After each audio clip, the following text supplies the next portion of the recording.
இப்போ நம்ம third question பார்க்கலாம். இந்த கொஷினில் என்ன கொடுத்துருக்காங்கன்னா, இந்த model of 6 ripple counter shown in figure, the output of the 2 input gates is used to the clear the JK flip flop அப்படின்னு கொஷின் கொடுத்துருக்காங்க.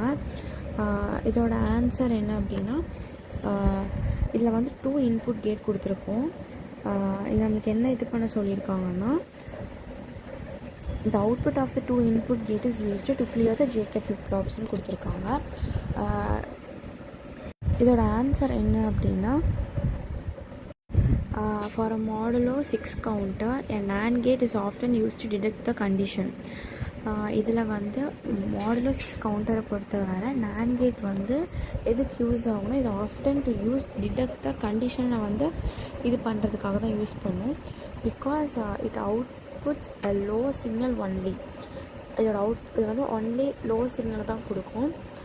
when both its input are high thus clearing the flip flop. அது input ஹையாக இருக்கும்போது அது வந்து clearing the flip flop அப்படின்னு சொல்கிறாங்க. அதோட இது ஆப்ஷன் வந்து A NAND gate.